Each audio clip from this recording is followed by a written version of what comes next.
Murray. Sir, what are we doing?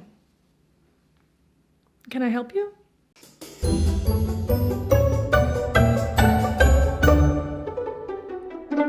Hi guys, welcome back to another episode of Crue Trime. Crue Trime. Crue Trime. If you are new here, hello. My name is Sarah, and what I do here is tell you a terrible story to ruin your day and put on my makeup at the same time. So if that sounds like fun to you, you are in the right place. So make sure you subscribe to this channel and turn on all of the little notifications so that you never miss one of my terrible stories. I hope everybody had a lovely Thanksgiving last week. I decided to take a little bit of a rest and also eat my weight in green bean casserole. I also, over the weekend, decided to just lay in bed all day. It was glorious. But now I have hurt my back from resting too much. So that's where I am in life. But we are back. So I have another survivor story for you today. This is the story of Elizabeth Shoaf. Lugoff is a very small town in Kershaw County, South Carolina. It's in the central part of the state near Columbia, but it's very rural with lots of undeveloped woods. You know what I mean? Population is quite small as well. It's only like 10,000 people total. Interesting nugget, Lugoff, South Carolina is the home of Hacksaw Jim Duggan. Hacksaw Jim Duggan! No one cares except for me. Well, in September of 2006, 14-year-old Elizabeth Shoaf had just started her freshman year at Lugoff Elgin High School in Lugoff, South Carolina. On school days, after school, she and her 12-year-old brother Donnie had strict rules to go straight home, lock the door, and just work on homework until their parents got off of work. On this day, around 4:30 p.m., their mother, Madeline, called the house to check on the kids, and Donnie answered and told his mom that Lizzie wasn't home yet. What do you mean? It's after 4 o'clock. Both of the kids should have been home for a while by then. She called back a little while later and got the same thing. Still not home. Something wasn't right. She left work and went straight home. So Madeline got home, Lizzie still wasn't there, so she started calling around to Lizzie's friends' houses to try and find her. Soon after that, her husband Don, the kid's dad, got home, and the family started looking all around the house. None of Lizzie's belongings were missing. Nothing indicated that she'd run away, never mind that running away is not something that Lizzie would have ever done. She was a good kid, she was a good student. She didn't have some wild streak that would explain just disappearing without telling anybody where she was going. When dinner time came and went and Lizzie still wasn't home, Madeline decided to call the police and file a missing persons report. By then, family and friends had joined the search for Lizzie, knocking on doors, walking through the woods.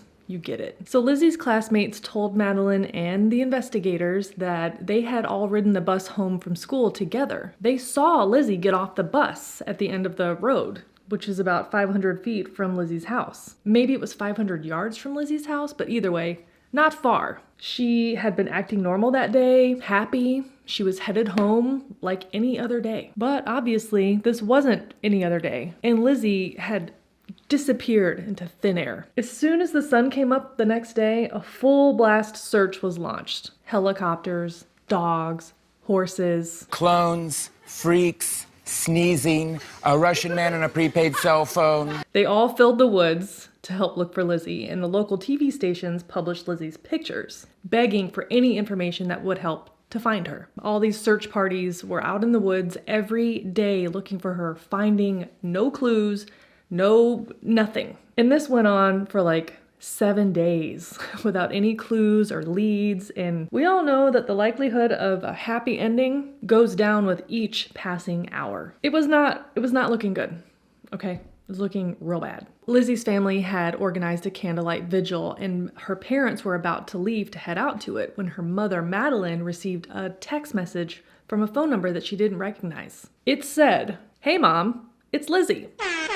I'm in a hole in the ground near Charm Hill. It's near that dirt road where those big trucks go. Get the police, though be careful, he has bombs hidden." Was this real? Was this a prank? What's going on? Madeline immediately ran to her husband, Don, and was like, it's Lizzie. You know, nobody has my phone number. She referred to herself as Lizzie. Nobody calls her that except for family. They took that information straight to the police. You know, they could at least track who owned this cell phone. And they could also triangulate the location of the cell phone. Well, they tracked down the location of this cell phone. It was like a track phone. You know what I mean? Like a prepaid deal. So it wasn't necessarily registered to a person, but they were able to find out who made that purchase. And it was about 3 weeks earlier, a woman named Cindy Hall. So they tracked down this Cindy Hall, and when they got to her home, they recognized the location. They had been there before, but we'll come back to that. So then, in the early morning hours of September 16th, 10 full days after Lizzie disappeared, the search moved to the Charm Hill area, which was about a mile from the Shoaf's home. A line search of police officers walked through the woods, and they hadn't been out there very long when one of the officers thought he heard a voice. Everyone stopped so that he could listen. They heard the voice over and over, crying out for help. They ran towards the voice.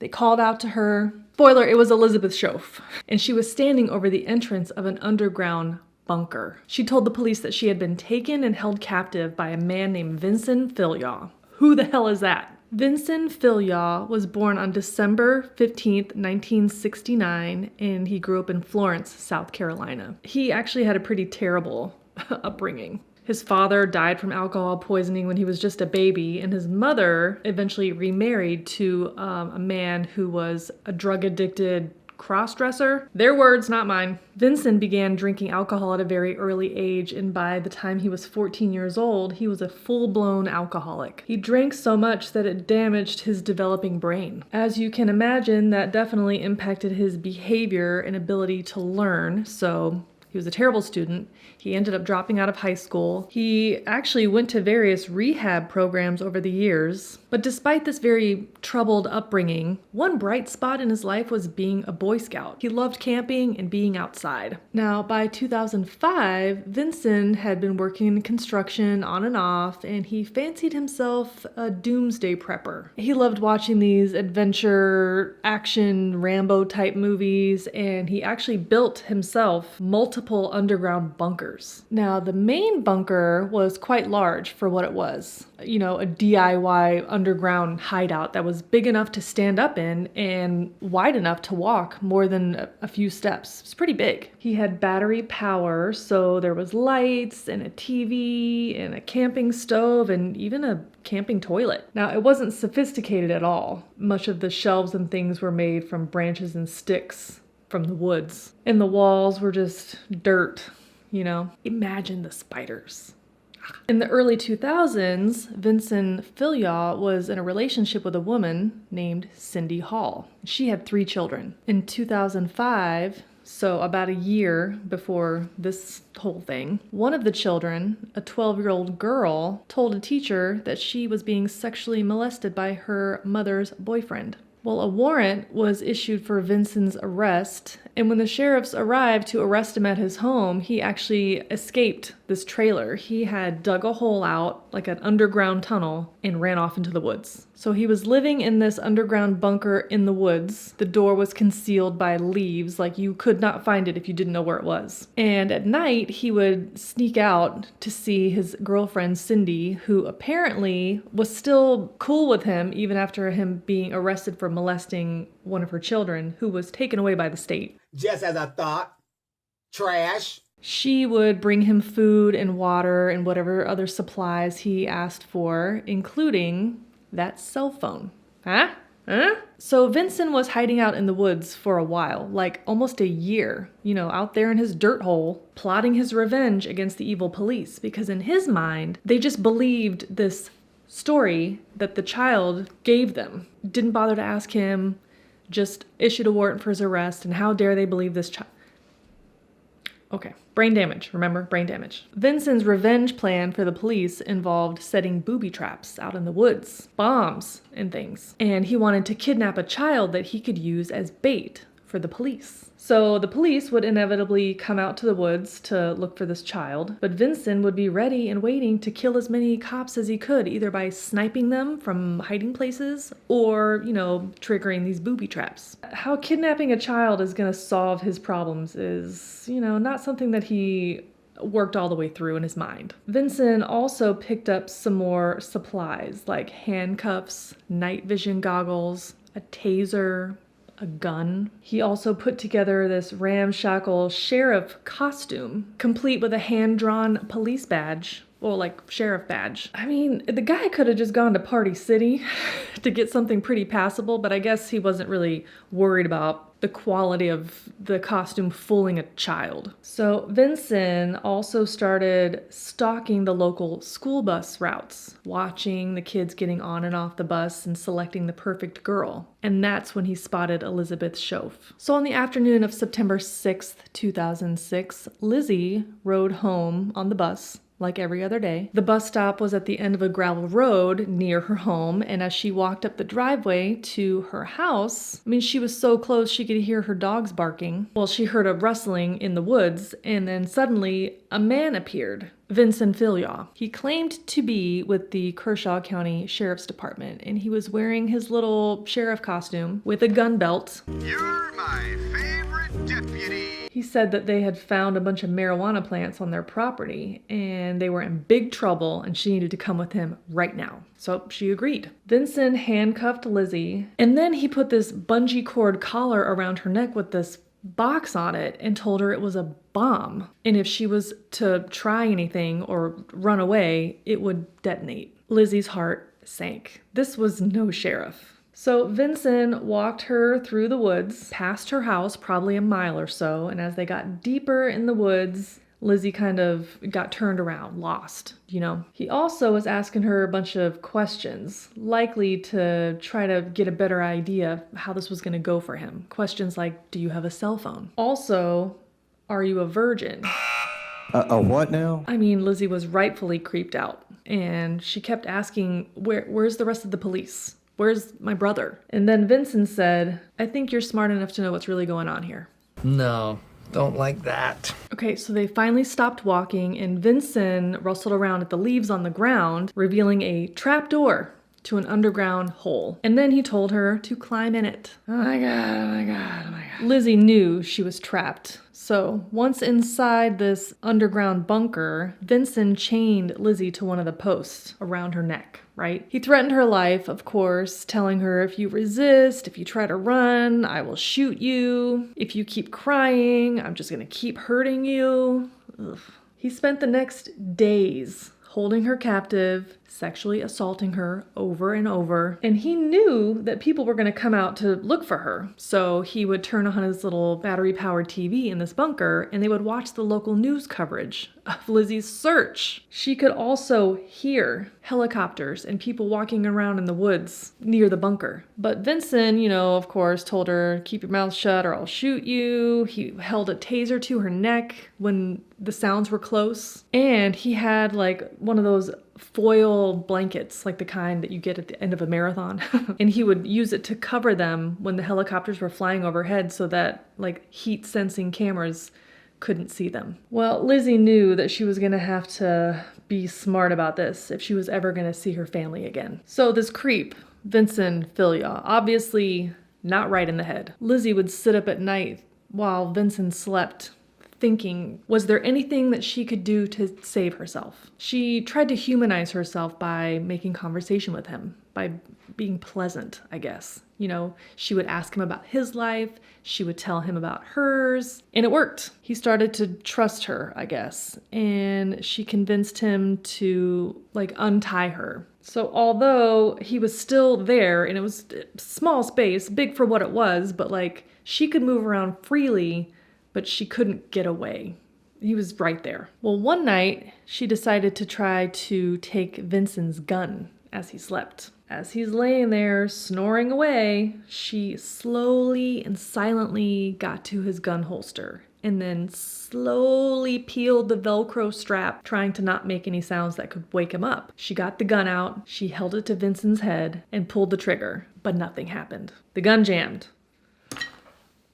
So close, so close. We also now know that that gun was just like a pellet gun. So even if it had worked, it wouldn't have been strong enough to kill Vincent or even disable him. It probably just would have pissed him off. Well, Lizzie put the gun back in the holster, closed up, and just laid down in the bed, defeated. So she had been in this literal hellhole for almost a week. But the sounds of the search, the helicopters, and the people were getting less and less. The next morning, Lizzie decided to try a new strategy. She started acting like she liked him, like she was having a good time with him. He called her baby, he told her that he loved her, so she returned the sentiment. And it started to work. One evening, he took her out in the woods for a walk and was like showing her all of his booby traps, like trying to impress her. And suddenly, he pulled out a cell phone. She had not seen the cell phone before. And she was like, oh my God. Back in the bunker later, she's like asking to see the cell phone. Can she play games on the cell phone? Because she's so bored, right? And then he gave her the phone.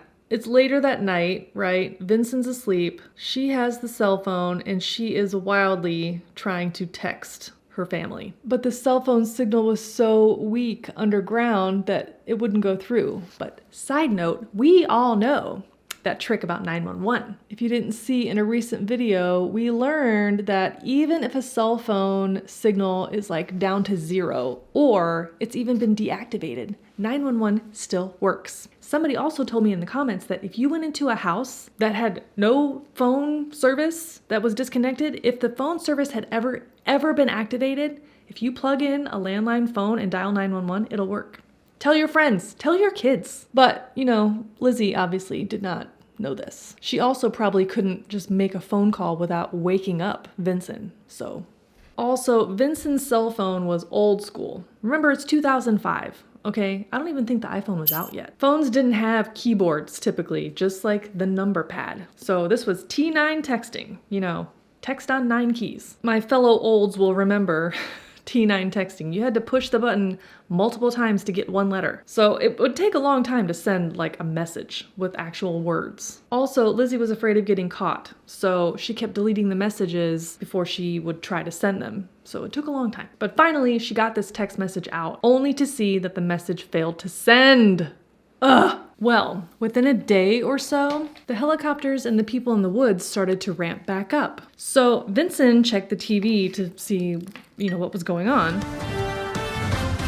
Kershaw County Sheriff's Department says the mother of missing teen Elizabeth Shoaf received a text message from her daughter. Authorities believe the girl was abducted and are looking for this man, Vincent Filyaw, in connection with her disappearance. Lizzie's mother had received one of those text messages. If that text went through, that means that the police are going to be closing in on their location. So Vincent was mad, right? Of course. And he asked Lizzie, was that you? Did you send a message? And of course, Lizzie, crying, tearful, denied it, saying, no, I love you. I would never do that to you. I wouldn't want anything to happen to you. So then he asked her, well, what should I do? Should I pack it up and leave, or should I just wait it out? And Lizzie said, oh, no, you should definitely go, because I don't want the police to find you and send you to jail. I never want to see you in jail. Smart girl, Lizzie. Well, stupid ass Vincent Filyaw went up that ladder and out of the bunker, and Lizzie closed the door and tied it off behind him. I mean, of course she wanted to run away too, but she didn't know if Vincent was going to be like waiting in the woods for her, so she waited until the next morning. So, on the morning of September 16th, 2006, Lizzie sees that Vincent didn't come back. She woke up alone. He's not in the bunker. So this is her opportunity to run. And she knew that that area was littered with these booby traps and bombs. She didn't want to get hurt. She didn't want to come this far to only come this far. She just stood there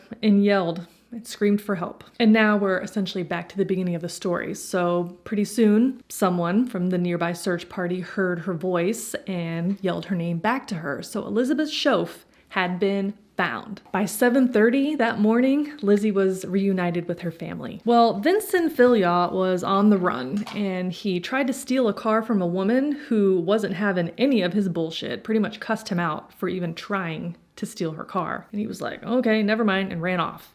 Well, police found him by the end of the day about 5 miles from the bunker. He was charged with possession of an incendiary device, impersonating a police officer, kidnapping, and 10 counts of criminal sexual misconduct. He denied everything. And then this motherfucker agreed to do an on-camera interview with Dateline. He said that Elizabeth Shoaf was Murray. Yes, Vincent denied everything, and he said that Elizabeth Shoaf was able to leave anytime that she wanted to.